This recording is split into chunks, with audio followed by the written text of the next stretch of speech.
Welcome again to Thursdays with Troy. I'm Troy Lambert, mystery author, super plotterer, and education lead at Plottr. And I'm here today to talk to you about creating your own template. So you'll notice on this broadcast, a lot of times we talk with different authors about different templates they've created. We actually started out a number of months ago talking about the Sleuth's Journey, which is a template I created for mystery writers, right? But a lot of people ask, well, what about creating my own templates? Whether that's for a series or whether that's for something you want to share with other people. And the exciting thing about that is we're going to have a community that's going to enable you to do that through Plottr relatively soon. But before we do that, we wanted to talk with you about how do you actually create a template and what should you include in it and what should that look like, whether that template is for you or for sharing with someone else. So we're going to go over some of those key things today. And I'm going to do that by walking you through a few different templates that I've created. I'm going to actually walk you through kind of some steps that I took to create the Sleuth's Journey, and then some steps that I also took to create one for a template for one of my series. And in doing that, we're just going to look at where should you start, where should you go from there, and how do you make all of this work for you. So with that, I'm going to jump right in and just share my screen of a Plottr file that I've created for this specific purpose. So you notice I'm in the project section here, obviously familiar with Plottr, but instead of books, I've got a number of things that we're just going to walk through, some timelines and some things like that. So the first thing we're going to talk about is template elements. Okay. So when you first open, if you open a blank Plottr file, you're just going to see one line across the top, and that's going to say main plot. And usually you'll see something up in this neighborhood where I have beat one that says chapter 1. Now, of course, you can change that. You can change that to beats. You can change it to chapters, however you want to arrange your Plottr file and your template. And we're going to see about that in a couple minutes when we look at some other templates. But one of the things that I like to include that you don't have to include on a separate timeline, but that is sometimes helpful to include, is the percentage or word count of each beat. You'll notice as we go along through various different screenplay type things, it'll say, well, Act 1 is 25% of the story, and then Act 2 is 50% of the story, and that goes from 25 to 75% of the story. And then you've got the ending, which is the final 25% of the book. That's Act 3. And that's if you're using a 3-act structure. And those percentages might change depending upon the type of structure that you're using and the type of beats that you're using. But there's generally like kind of a word count or a percentage of where you want to be in the story when certain events happen. Your inciting incident happens before you're 15% into the story. And the reason we use percentages and not word count is because word count can change. If you're writing a novella that's 25,000 words, your inciting incident should still happen within that 15%, but that 15% is at 2,500 words, whereas opposed to a 50,000 word novel, it's closer to 5,000 words by the time that needs to happen, with various different plot structures, right? And we're going to look at some of those plot structures in a minute. But so your first line often for me is a percentage or a word count of where I think I should be approximately in this story. I usually use a percentage. Some people use word counts if they really know the hard word count that they're targeting for their story, something like that. Now, the main plot is where you put your stuff, the point or beat in the main template that happens during beat 1. And all that is an explanation of what should be happening at this point in the story. Now, this will become a little clearer as we're looking at different pre-made templates that we have and different templates that I've created. But it's basically the point or beat of the story in the template and what should be going on there. And you just need to put a brief explanation. And you've seen, if you've watched these programs before, that some people put an extremely long explanation and some put a really short one. It doesn't matter what you put in here as long as it's the information that you need.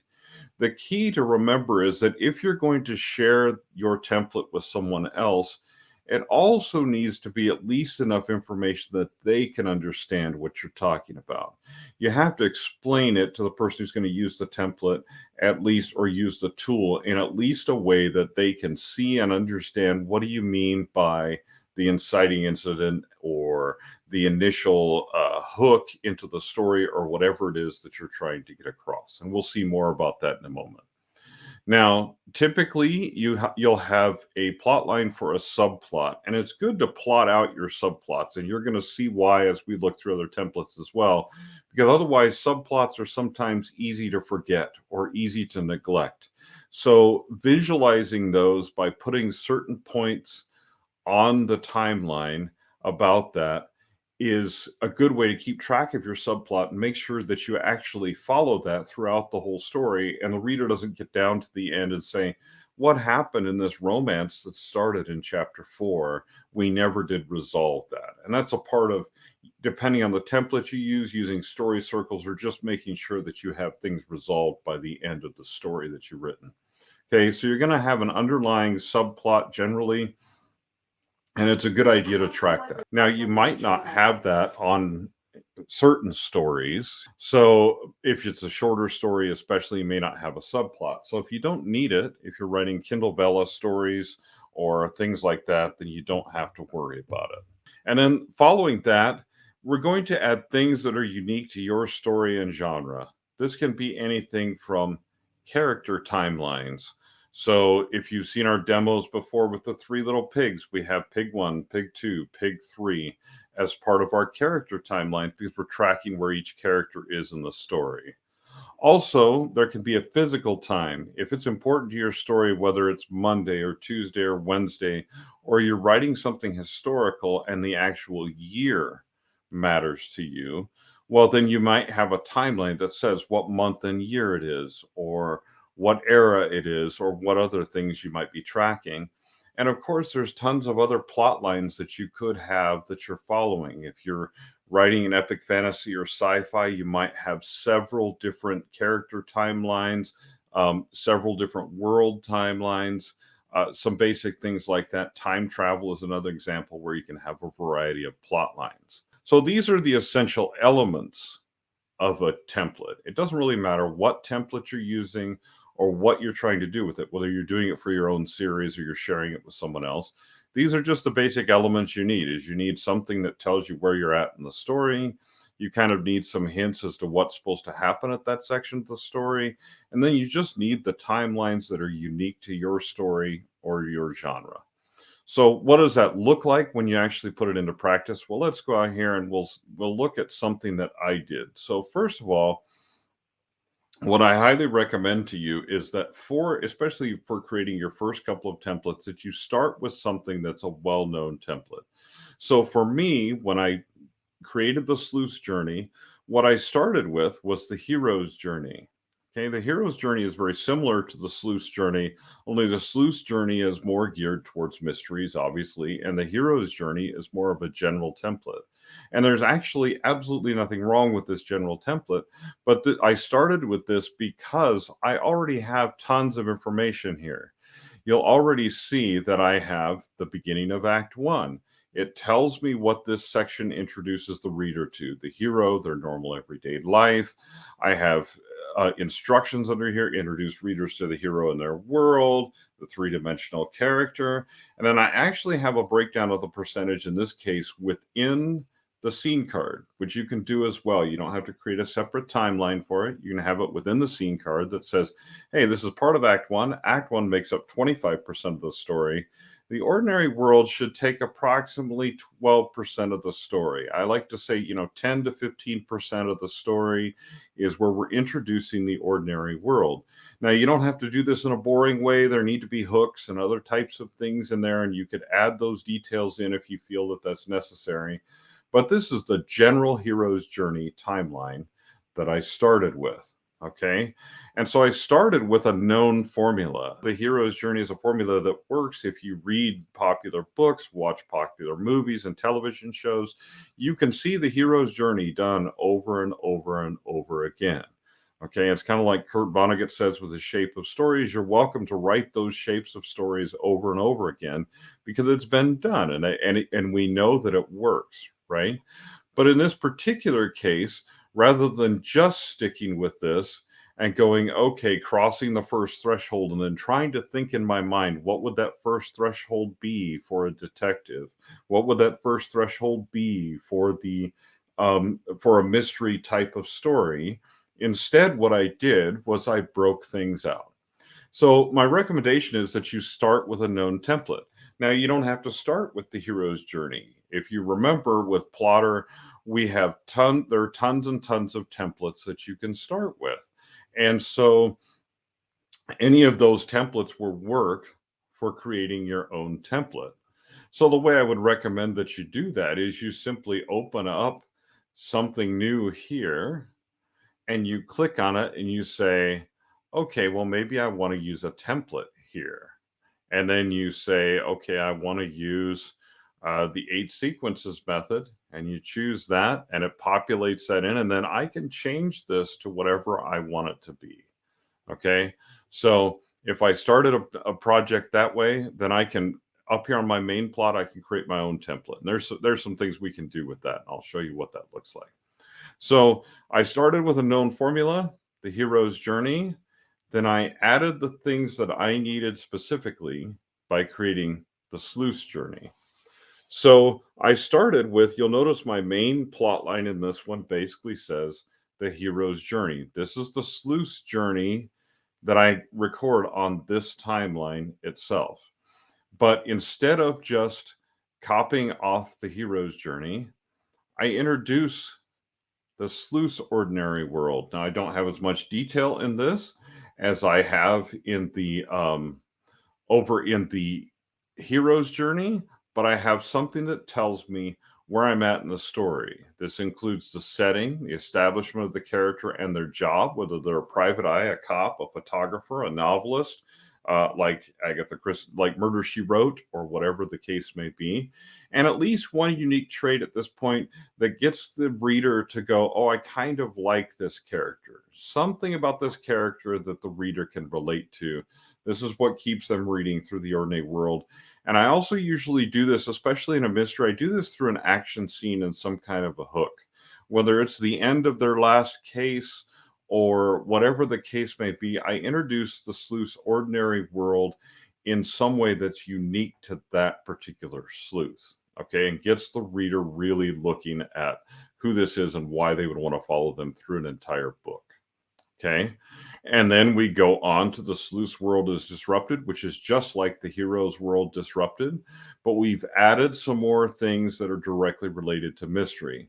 Learns of the crime, their ordinary world is disrupted. They're either hired to solve the crime, they're assigned to the case, they're drawn into the investigation somehow. You'll see how these are slightly different than just a standard hero's journey because this is the ways that a detective usually gets involved in the case. So we've just personalized this to genre, and you could do it with almost any genre you want to use the hero's journey for. You would just personalize it and make it into what you need it to be.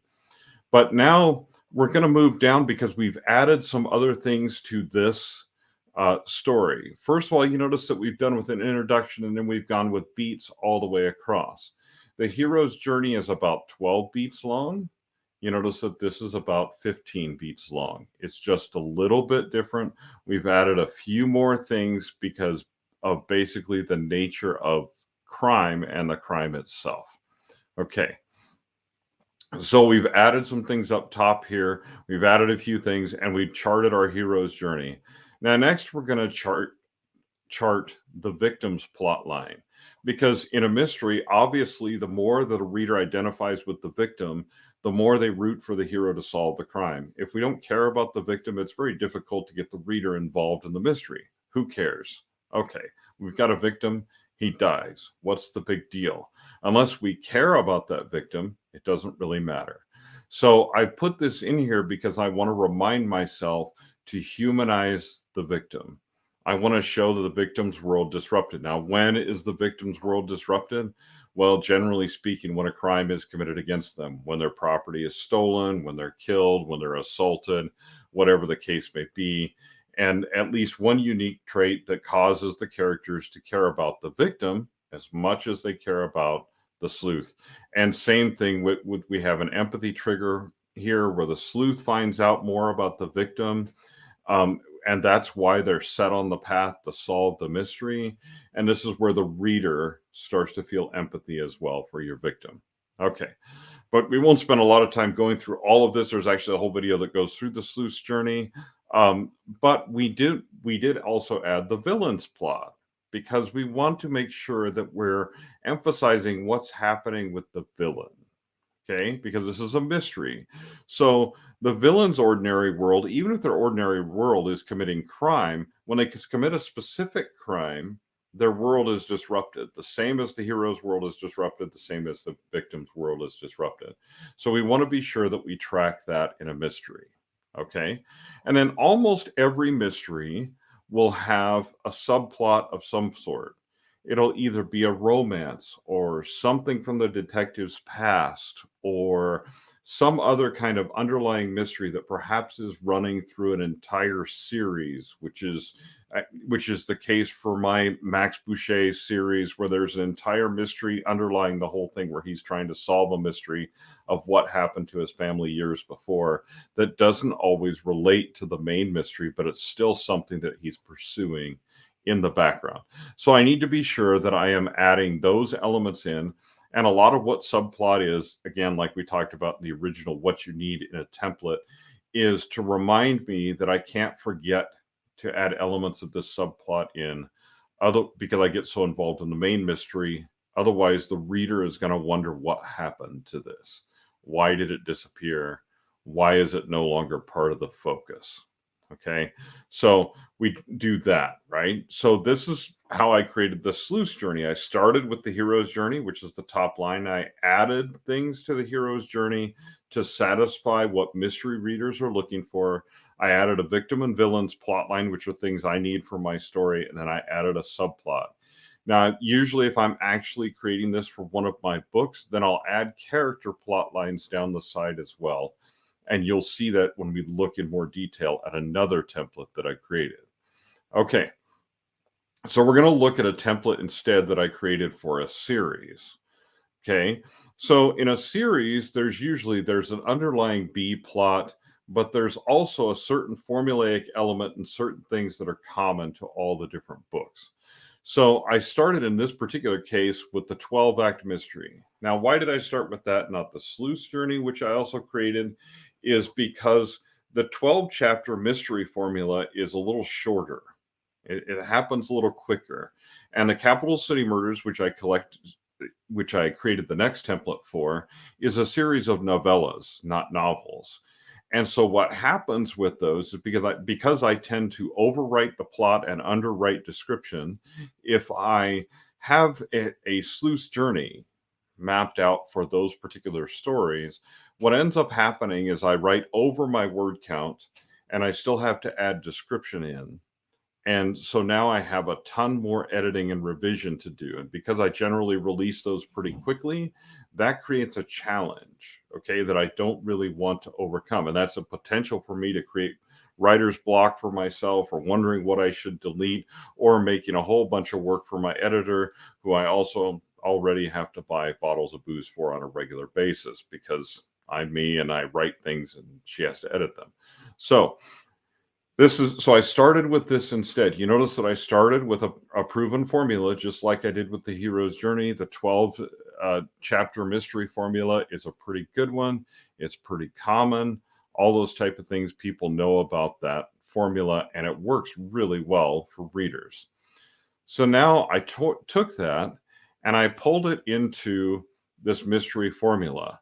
Now, this one is very intentional because there's some things that are extremely key to my story in this particular case. First of all, Nick, who's the hero of the Capital City Murders, has a week in each city.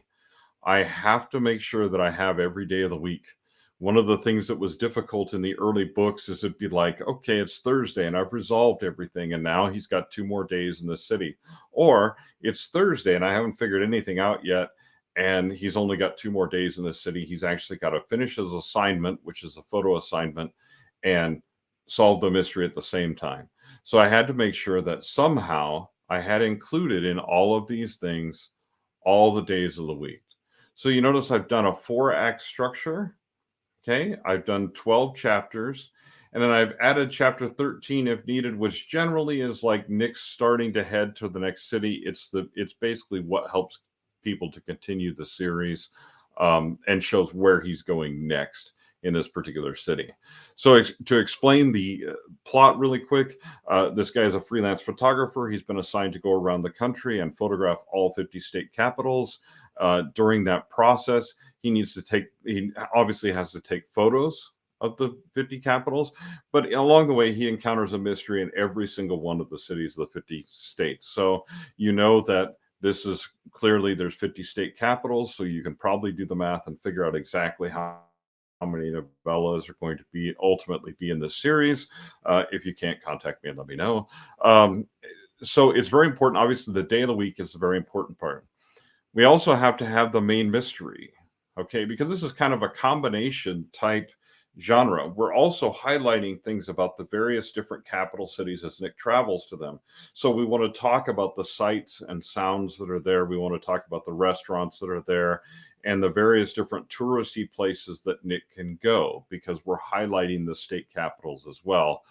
But we can't forget to highlight the crime, because there's two elements of this. We can't really neglect either one. He's got a photo assignment, we've got to fulfill that. He's got a mystery assignment, he's got to fulfill that. And we have a romance subplot that's going on underneath the whole thing. He essentially met a girl in one of the cities, and now they have this long distance relationship and occasionally see each other.